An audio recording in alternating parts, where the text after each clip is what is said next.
Fala, meus irmãos, a paz do Senhor Jesus Cristo. Muito obrigado por vocês estarem aí do outro lado acompanhando o FalaCast. Chegou mais um episódio para a honra e glória do nome do Senhor Jesus Cristo, porque nós estamos aqui também para louvar e engrandecer o nome do Senhor Jesus. Eu sou seu irmão em Cristo, Eric Marques. Sejam bem-vindos ao FalaCast. Estamos aí em mais um episódio e hoje é um episódio. Cada episódio é especial, mas hoje é mais especial ainda.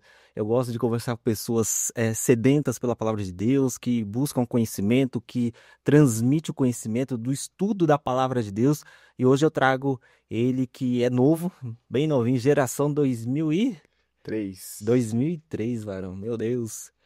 2003, Mateus Brasiliano. Varão, pode ser. Paz do Senhor, varão. Deus Deus abençoe, abençoe. É um viu? prazer estar aqui com vocês hoje, Eric. Agradecer a Deus por essa oportunidade. É sempre bom transmitir conteúdo. Eu creio que quem mais vai se beneficiar com esse bate-papo aqui, com certeza é a audiência que vai estar ouvindo, porque eu creio que falar da Bíblia, falar da palavra e transmitir conhecimento nunca é demais. Ainda mais para essa geração que precisa de conhecimento, porque o que liberta é a palavra, né? Então, Verdade. eu creio que vai ser de grande valia esse podcast.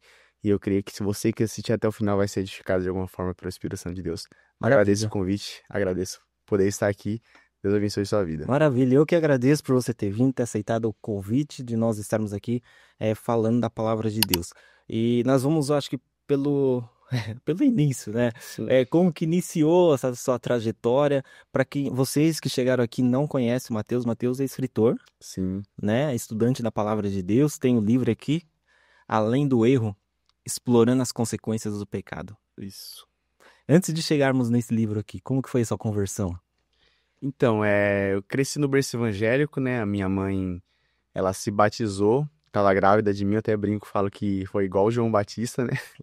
Então, ela se batizou estando grávida de mim. Então, nasci no berço evangélico, né? Cresci no berço evangélico. E eu sempre tive essa ideia de ir para a igreja. Então, eu tinha que ir para a igreja porque os pais iam para a igreja, então tem que ir para a igreja também. Se não vai, apanha. Então, E era obrigado, então. tinha que ir porque no E é começo, importante isso, né, Varão? no começo é bom que os pais, mesmo que o filho não queira, não, mas tem que ir, vamos ir, é importante. E com 6 anos de idade, eu comecei a tocar bateria na igreja. Ali e tal, e foi um dom mesmo porque eu nunca tinha feito nenhuma aula. Fui em uma aula, para não dizer que eu não tinha feito nenhuma aula, e naquela aula ali eu aprendi o nome dos instrumentos. Então, não foi uma aula muito na prática, assim. Sim. Mas eu comecei a tocar bateria e, queira que não, isso trazia para mim uma responsabilidade de estar na igreja, né? Então, não, eu vou ir porque eu tenho que tocar, eu vou ir porque eu tenho um ministério. E eu sempre falo que é importante você ter alguma responsabilidade na igreja, porque isso vai te trazer aquela responsabilidade, não, eu preciso ir Do do compromisso, né? compromisso de estar ali com jovens, de estar ali fazendo alguma coisa, cantando, louvando ali. Então, isso para mim foi muito importante também. Mas eu ia, mas não tinha aquela sensação de saber o que você está ali fazendo, o Espírito Santo, não conhecia. Então, eu sempre via as pessoas sendo cheias do Espírito Santo ali, sabe, falando em língua. Eu falei, meu Deus, o que que é isso que está acontecendo aqui que eu não sei ainda. Eu não entendi Então, ainda. quando eu fui crescendo, fui amadurecendo, lá para os 12 anos de idade, eu comecei a entender melhor o que que era aquilo, né? E eu comecei a buscar pelo batismo com o Espírito Santo. Porque quando eu vi as pessoas falando em língua, sentindo aquela presença, chorando, eu falei, eu preciso disso, eu quero isso para minha vida. E aí a gente tinha os cultos, dia de segunda-feira, na minha igreja, e a Que é a gente... Casa da Bênção, já Casa era? da Casa da Bênção, Bênção. sou da Casa da Bênção. E a gente tinha os cultos de segunda-feira, onde fazia uma roda, assim, né? Apagava a luz, a gente dava a mão e começava a buscar, começava a clamar mesmo. Era o culto de busca de poder. E uma Que era irmã, mais comum antigamente, né? era bem mais Antigamente eu comum. cresci num ambiente que era mais, acho que as pessoas trabalhavam em prol disso, para que isso Sim, acontecesse, né? oração. Que o que você tinha como objetivo que era ser batizado com o Espírito Santo, parece que a igreja se movia nisso, né? Tinha uma comoção Exatamente. Uma maior. corrente de oração, uma corrente de um querer ver o crescimento espiritual do outro, né? É E, verdade. e quando tem culto de oração, era oração mesmo. Tipo, era culto, 1 hora orando, 1 hora e meia Não vá aqui um orando. pouquinho, não. Não, era oração mesmo, oração. Não é aquela oração de 5 minutos pro culto Abaixa de. a sua cabeça. Vamos. Hum. Não, era oração mesmo. E eu, sendo jovem ali, veio uma irmã no círculo de oração, aquelas que marcha mesmo, e falou que para ser batizado com o Espírito Santo tinha que glorificar, dar glória, aleluia. Eu falei, não, então se esse é o mistério, eu vou fazer esse mistério aqui. E ficava lá dando glória, aleluia, glorificando, sentindo a presença de Deus. E um dia eu lembro que eu senti, faltou muito pouco, sabe? Sabe quando você sente, assim, que faltou muito perto de ser selado com o Espírito Santo? Quando a gente saiu do culto, eu falei com a minha mãe, hoje eu senti que faltou pouco pra ser batizado. Ela falou, então busca mais no próximo culto. Que legal. Entendeu? Então, isso é muito forte porque quando Jesus, ele tá com os discípulos, né? Quando ele acaba de estar ali com os discípulos, ele fala assim, fica em Jerusalém É. até que do alto seja revestido de poder. Então, não foi no primeiro culto que eu comecei a buscar que eu recebi o batismo com o Espírito Santo. Também não foi no segundo, não foi no terceiro, porque Deus, ele não vai se manifestar para alguém que não queira muito receber algo. Porque a gente tem uma geração hoje que até ora, que até busca. Isso não é o problema da nossa geração, não é falta de oração, mas é falta de perseverar em oração. Nós estamos numa geração imediatista, né? Exatamente. E tudo é imediatismo, né, como você Isso, falou. imediatismo. Por exemplo, você vai pedir uma comida, iFood, rápido, chega na sua casa. Antigamente não era assim, você tinha que ir lá, você tinha que comprar, esperar na fila, fazer. Hoje não, hoje você. E aí a gente quer transferir essa modernidade do mundo para a vida espiritual com Deus, né? Exatamente. Nas histórias, nos relatos do Antigo Testamento, no Novo Testamento também, as pessoas percorriam caminhos para chegar para ouvir a palavra, né? E hoje em dia a igreja é do lado da casa, a gente não quer ir. É. Ou se tem que pegar um Uber. Ah, não, o Uber demora até chegar lá. E a gente se limita tanto, né, no evangelho. Por causa do imediatismo, né? Das coisas serem imediatas. Então ali, você foi perseverando. Exatamente. E eu sempre voltava lá e falava assim, hoje eu quero, hoje eu quero, hoje eu quero. E Deus, ele vai testar o quanto você quer receber algo, entendeu? Tem uma passagem que para mim é maravilhosa na Bíblia, quando Elias, ele tá perto de ser levado ao céu, ele tá preparando o Eliseu, né, que vai dar continuidade no ministério dele. E aí, 3 vezes, ele vai dispensar Eliseu. Elias vai dispensar Eliseu. Fala assim, ó, eu vou para tal lugar e você vai ficar aqui. Só que ele fala, não, vive o Senhor teu Deus que não te deixarei. E ele vai. Na terceira vez, quando eles estão lá, que ele vai, eles passam, né, o Rio Jordão. E aí, depois da insistência de Eliseu, Elias pergunta, tá bom, o que queres que eu te faça? E aí, Eliseu fala, eu quero porção dobrada do teu espírito. Então, é basicamente isso. Deus, ele vai começar a provar você. Ele fala, você fala assim, eu quero a presença. Aí ele vai lá e nega a presença. Aí você vai lá, eu quero a presença. Ele vai lá e nega. Por quê? Porque se ele entregar de primeiro, não vai te custar nada. E você não vai valorizar aquilo que você recebeu. Deus, ele vai falar assim, ó, ele quer, mas o quanto ele quer? O quanto ele está disposto a buscar? Eu vou provar ele para ver o quanto ele está disposto a provar. Então, quando Jesus disse ficar em Jerusalém, era 500, mas o final foi 120. Porque ele espera não quantidade, mas qualidade. Porque qualidade é aquele que vai buscar até receber. É verdade. Buscar até encontrar, até que a porta se abra. Então, é isso que a gente precisa para nossa geração hoje. E naquele tempo eu estava buscando, até que um dia, eu lembro que eu cheguei lá, dobrei o joelho, a gente fez a roda, oramos, e eu abri meu coração buscando. Quando eu recebi meu corpo, senti meu corpo tremendo, sabe? As lágrimas começaram a rolar. E ali, depois, no final do culto, o irmão, era presbítero, na época, tinha falado que eu tinha recebido o batismo com o Espírito Santo. Quando eu ouvi aquilo, aquela sensação de toda aquela busca que você teve, assim, nossa, valeu a pena todo aquele esforço, toda aquela busca, Sim. pra mim foi, sabe, surreal. Maravilha. E isso, quantos anos você tinha? Eu tinha 12 anos. 12 anos. E você já pregava a palavra de Deus? Não, ainda não. Ali, na verdade, eu tinha aquele escudo de É criança. comum na Casa Besta? Eu desconheço. É comum crianças pregarem nessa idade ou não? Na verdade, comigo, tinha os cultos de criança, né? Então, eles se chamavam pra pregar de vez em Entendi. quando. Eu pregava também, mas eu comecei a pregar, assim, nesse ministério de criança mesmo, quando eu batizei nas águas. Que eu batizei no Espírito Santo com 12 anos e batizei nas águas com 13 anos. E aí, com 13 anos, batizado nas águas, eu preguei uma ou duas vezes só. Não tinha uma pregação assim.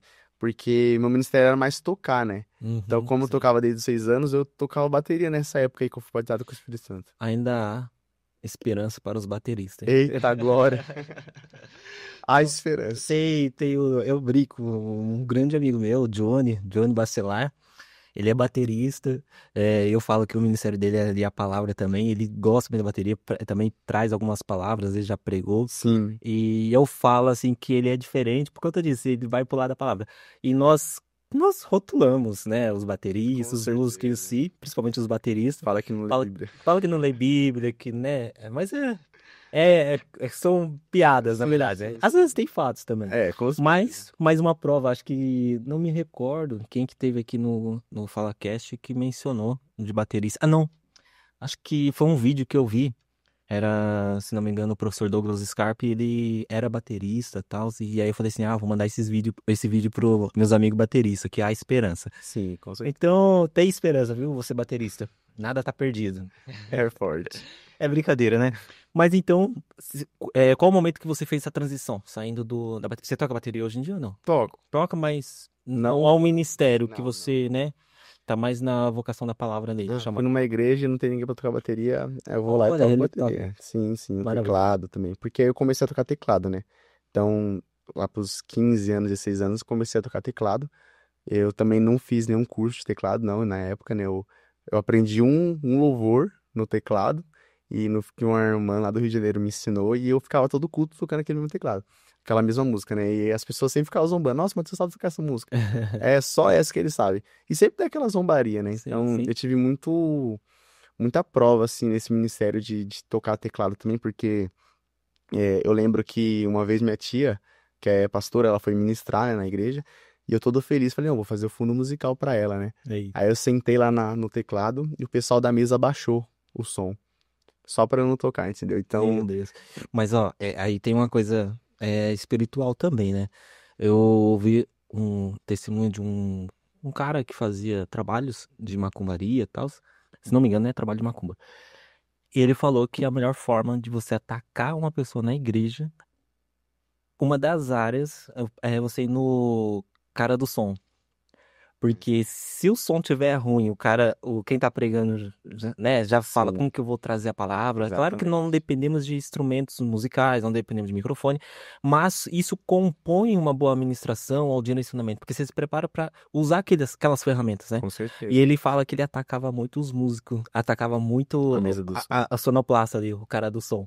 Que aí baixava e, queira ou não, frustrou você, Com certeza. não conseguiu, né? Aí é uma artimanha aí E aí, que acontece. naquele culto, eu fui pra porta da igreja e não consegui nem ter mais a comunhão ali. Eu chorei a palavra inteira, falando pra mim mesmo que eu não ia mais tocar teclado. Eita. E aí eu ouvi uma voz no meu coração falando assim, eu que te chamei.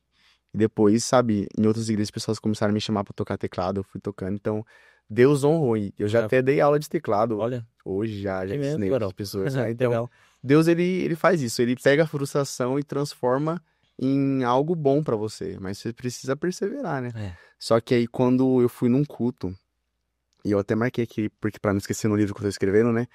Que foi dia 26 de maio de 2022. Aquele dia mudou minha vida, da água pro vinho. Porque antes eu tinha aquele mistério de teclado, né? Mas eu não tinha nada relacionado à pregação. Naquele dia, numa igreja na rua de casa, até hoje, né? Na Deus é Fiel. Eu fui num culto que era uma campanha Enchei-vos do Espírito Santo. E eu cheguei no culto, montei meu teclado lá, orei, né? Montei meu teclado, como eu sempre fiz. E comecei a tocar ali o teclado, sabe? Tinha uma atmosfera de glória naquele culto. E um pregador que na época eu não conhecia ele ainda, não tinha visto, nunca vi ele na vida. Sim. Foi pregar nesse dia. E durante o teclado lá, eu tinha. Já tava. Antes desse dia, esse evento, é que eu tinha recebido um livro. E esse livro é Bom Dia Espírito Santo, do Benny Hinn. Um livro que fala sobre intimidade com o Espírito Santo, sobre o amigo Espírito Santo.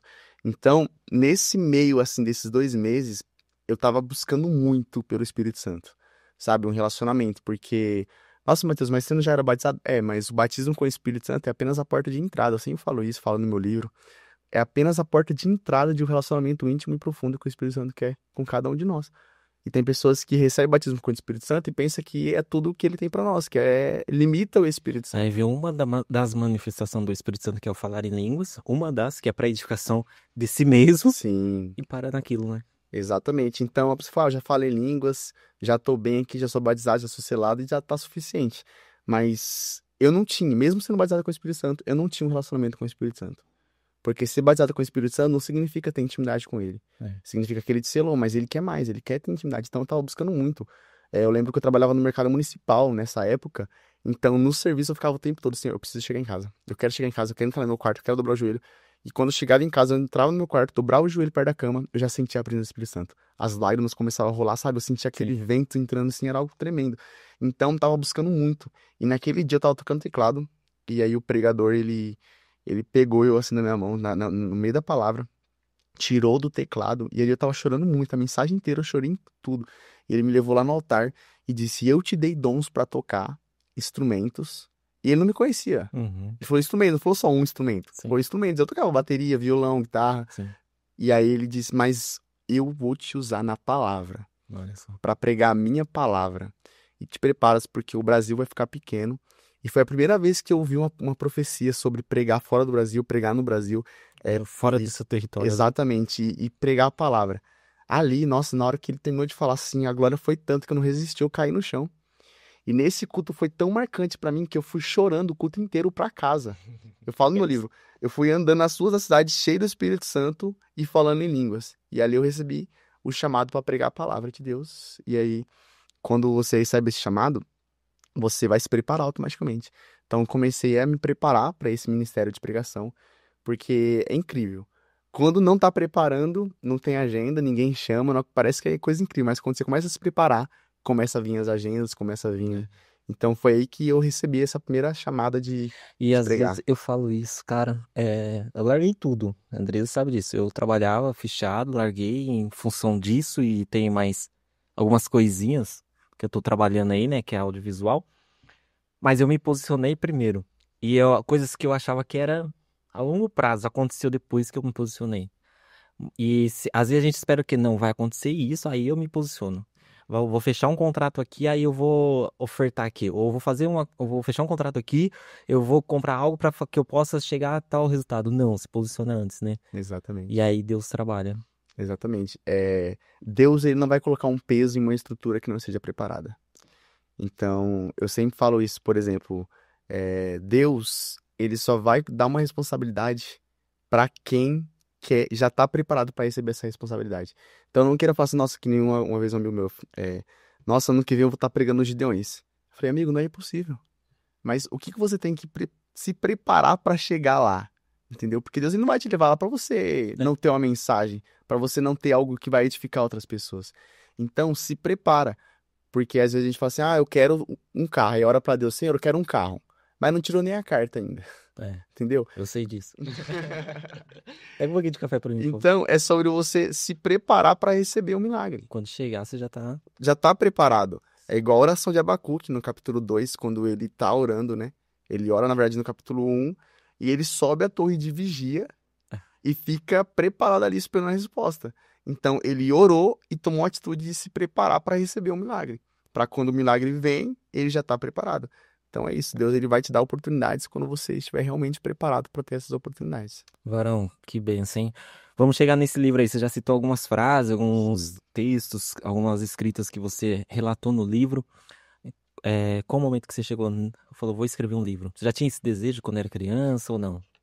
Na verdade, o desejo de escrever um livro veio quando eu comecei a ler o livro Bom Dia Espírito Santo, que eu falo esse livro do Benny Hinn, né? Sim. Tem muita gente que critica esse livro, mas me ajudou muito. Então, eu tirei muitas lições boas desse livro. E aí eu comecei, na verdade, esse livro aqui, Além do Erro, ele seria o segundo livro. Porque o primeiro livro é esse que tá aqui, que eu tô escrevendo ele ainda.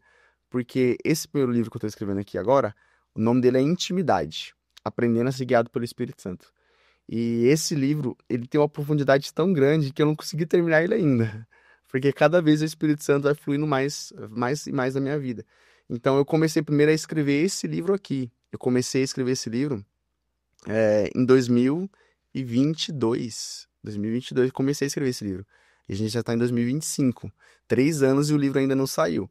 Já tem 9 capítulos. Já saiu, não finalizou, né? Né, não está finalizado ainda, mas esse ano eu acredito que vai sair esse livro aqui também. Maravilha. Em nome de Jesus.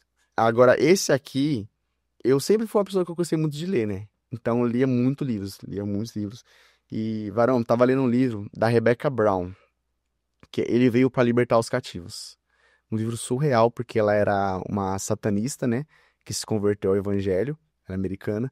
E ela relata nesse livro várias coisas que eles faziam lá satanismo, rituais. Que é o que as pessoas hoje em dia acham que não existe. Não existe. Que não.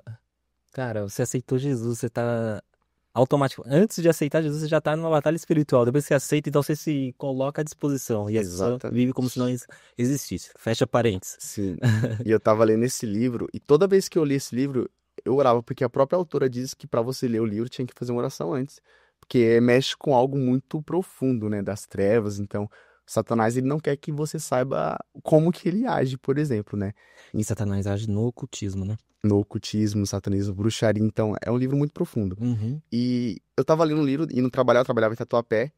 Pra você ter noção, eu nunca desmaiei na minha vida. Ó, pra você ver o nível desse livro. Eu sempre orava pra ler. Eu nunca desmaiei. Teve um dia que eu não orei antes de ler, tava no trem. E eu tava lendo o livro, eu comecei a sentir algo estranho assim dentro de mim. Eu guardei o livro e desmaiei no trem. Ô, louco. Eita. Desmaiei no trem. E na hora eu nem pensei que fosse ali, mas depois eu, sabe, algo foi me lembrando assim. Sim. E eu falei, nossa, é verdade, muito profundo isso. E tem uma frase nesse livro que me despertou a escrever esse livro aqui. Tem uma frase que ela fala assim: como deve viver o jovem, que é o salmo que Davi pergunta, como que deve viver o jovem? Eu fechei o livro e comecei a refletir. Como que deve viver o jovem? E aí eu pensei na vida de Davi. Por que além do erro? Por que que Davi erra e Saul erra? Os dois erram. Mas por que que Davi tem um arrependimento? Tem um perdão e Saul não tem um perdão? Porque Davi ele olhou além do erro dele. É verdade. E o que a gente precisa para nossa geração não é apenas, eu errei, pedir perdão. Eu errei, desculpa. Eu errei, Senhor, desculpa porque eu errei. Senhor, O ser desculpa humano é porque... falho, erra mesmo. eu errei. Então, eu errei de colocar o copo aqui. Eu vou ficar olhando pro erro, assim, eu errei. Me perdoa pelo erro. Só que quando Davi, ele olha além do erro, ele tá olhando, Senhor, eu errei, mas ele tá disposto a abrir mão de muitas coisas para não perder a presença. Ele fala, Senhor, não retire de mim o teu espírito. E aí, explorando as consequências do pecado. Por quê? Porque o fato de você pedir perdão não vai anular as consequências que o pecado tem. Então, no É Éden, fato, hein, Orão? Isso é porque às vezes as pessoas, Jesus perdoa, pregam sim, Jesus do perdão, exatamente. Tem salvação, mas tem consequência. com certeza. Diversos pecados, não dá pra gente citar um aqui, que senão a gente vai ficar muito refém. Mas vai vir, o que você comentou de errado, vai vir ali, talvez um trauma pra vida toda, não que você vai ficar, não vai conseguir viver diante daquilo, mas você vai ter uma batalha constante ali, a consequência vai vir. Exatamente.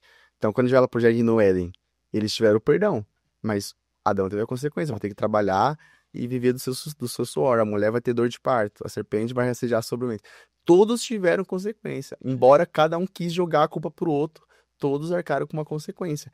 Então, Davi, ele teve a consequência dele.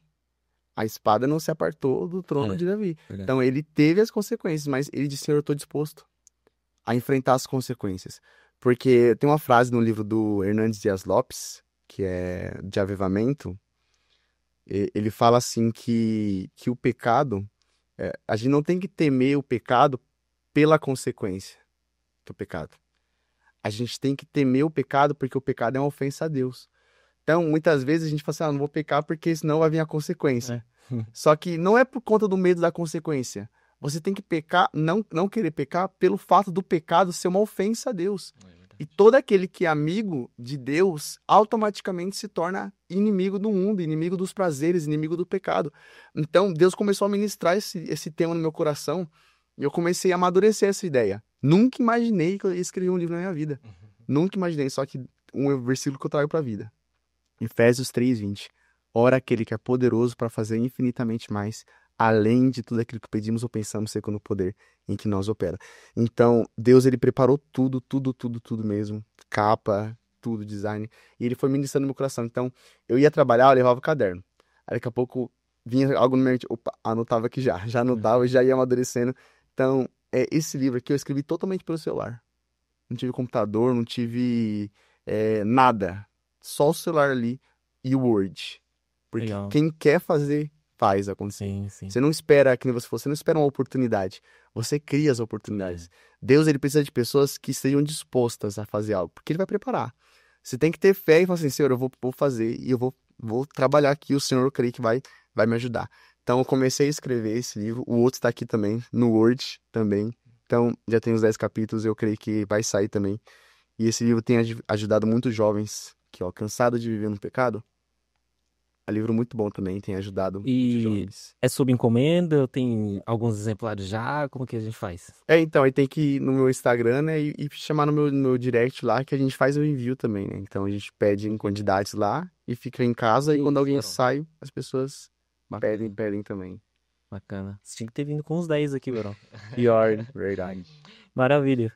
E então tem mais um livro para você escrever e você pretende escrever mais livros aí, Com além desse que certeza. já tá escrevendo. Com certeza.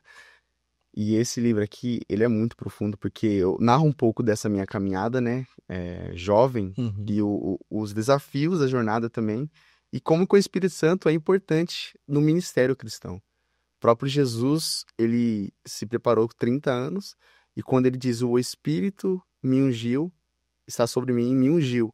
Então o Espírito veio sobre Jesus e Jesus começou o ministério dele. Pedro, antes do Espírito Santo, nega Jesus 3 vezes. Depois do Espírito Santo, ele prega e 3.000 almas aceitam Jesus. Então o ministério, ele só é edificado quando ele tem a presença do Espírito Santo. Você não vai pregar bem porque você é capacitado. Não, é o Espírito Santo que age na sua vida. Então esse livro fala muito sobre isso, sobre o desejo que o Espírito Santo tem por cada um de nós, varão, de ter intimidade. Tanto que o capítulo 2 ele queria mais. Porque eu tinha sido batizado já, mas o Espírito Santo está ansiando. É. Eu quero mais. Eu tenho mais para sua vida, eu tenho mais para o seu ministério, eu tenho infinitamente mais. Eu quero me revelar. Porque Jeremias 33:3, clama a mim e responder-te-ei. Anunciar-te-ei coisas grandes, Verdade. firmes que ainda não sabe. Então tem muita coisa que a gente não sabe. E a gente só vai saber através do Espírito Santo, na palavra, através do clamor e da oração. Que maravilha, Varão. Tem muito assunto aí. Vamos finalizar, que eu acho que ele vai parar. É um pouco armazenamento ali, mas muito edificante essa conversa, esse bate-papo. Prazer te receber aqui, Prazer foi todo meu. conversar com você. Saio edificado, esperançoso e já vou começar a escrever meu livro, porque eu sempre pensei em escrever um livro. Aí, tá vendo? Não sei como, mas tem muitos. Eu gosto dessas coisas assim, sabe? De compartilhar conhecimento. Varão, para nós finalizarmos aqui, em um minutinho aí, como foi essa experiência ir até os Gideões lá? Algumas pessoas que você conheceu, você conheceu o Jonathan Carlos, Eliseu Sim. Rodrigues, Gilmar Fius ou não? Gilmar Fiuza, não. Fraga, né? Juliano Fraga. Juliano Fraga. Essas são as suas referências também, para nós Referência. finalizar aqui. Referência pastor Eliseu Rodrigues, Jonathan Carlos e Juliano Fraga. Na verdade, foi ano passado, né, que eu tive essa oportunidade de estar lá nos Gideões. E para mim foi uma honra muito grande que Deus preparou, de estar ali junto com pregadores que foram minha referência. E eu estava trabalhando nesse período ainda. Só que aí eu falei, não, eu vou estar lá nos Gideões. Desde pequeno eu sempre tive esse desejo, né? E foi algo tão de Deus que Deus ele foi preparando tudo até eu chegar lá, sabe? E quando eu tava lá, que eu cheguei na terça-feira, que o check-in do hotel ia ser 3 horas da tarde, eu cheguei pela manhã. Então a gente foi lá no. Chegamos na igreja, tava tendo curso de manhã missionária. Eu cheguei ali com meu amigo que foi comigo, a gente. Varão, dobramos o joelho na frente da igreja assim, ó. Dobramos os joelhos, colocamos a mala pra baixo, né? Na hora que a gente orou, que a gente sentou, o pastor presidente lá apontou pra nós dois assim e apontou pro lugar que ficavam os pregadores. Ele fez, ó, vocês dois fica aqui junto com os pregadores. Tipo, sabe, a gente, tipo assim, nós, vocês dois. E eu fiquei sem acreditar. Sim. E aí eles chamaram a gente lá, falou que a gente ia deixar uma palavra. Depois deram os crachá pra gente poder subir no altar também e ficar lá junto com os pregadores. E eu falei, meu Deus, Deus tá honrando a gente aqui Meu Deus. de uma maneira sobrenatural. Sem essa intenção, né? Sem essa intenção, juro diante de Deus, eu não fui com essa intenção de. Porque quando eu voltei, sempre tem aquelas coisas de pedrada no ministério. Então, quando eu voltei, falaram que eu tinha pagado pra pregar, pagado pra subir no altar. Aí eu falei, varão, eu não tinha dinheiro nem pra pagar almoço, às vezes lá, a gente tava na maior prova. E foi pago há 2000 anos atrás. Com certeza. Então, ali, varão, eu pude ver que quando Deus ele quer honrar da noite pro dia. Mano, Quando Deus ele quer honrar, ele vai honrar mesmo, independente. Então, ali eu pude ter a oportunidade de estar com pessoas que são minha referência. Entreguei o livro pro Eliseu Rodrigues, pastor Eliseu Rodrigues, minha referência. Entreguei um livro pro Juliano Fraga também, sem referência também. Então, foi muito bom. Eu tive essa oportunidade de estar lá, de deixar uma palavra. E foi gratificante também o ministério. maravilha. Meus irmãos, nós vamos encerrando por aqui. Eu fico sempre com o desejo de fazer mais, falar mais, conversar mais, e por isso que eu deixo aberta a oportunidade de você voltar. Volta sim, Varão, é porque temos um pequeno espaço de tempo aí. E que Deus possa continuar te abençoando, tá? Seu ministério. Vou deixar seu telefone aqui. Os irmãos que desejam ter contato com ele, conhecer o livro, tem o Instagram também. Vai lá, aproveita essa oportunidade única. Se tiver algo pra falar, pode falar também, meu. Quero só agradecer a oportunidade, Eric, por esse momento aqui que nós tivemos, eu creio que foi algo diante de Deus relevante também pra gente, pro nosso ministério também pessoal. Eu acredito que vai edificar muitas vidas também. E o que eu tenho pra dizer é você que é pregador, jovem, vai ter dificuldades ministeriais, Jesus disse, no mundo tereis aflições, mas se capacite. Essa é a ideia, se capacite. Cresça na graça, cresça no conhecimento, porque uma coisa que nunca vão tirar de você é o conhecimento que você tem. Podem tirar a riqueza, pode tirar bens materiais, mas o conhecimento, esse ninguém pode tirar. Verdade. Então, Deus abençoe vocês. Maravilha. Amém. Fechou?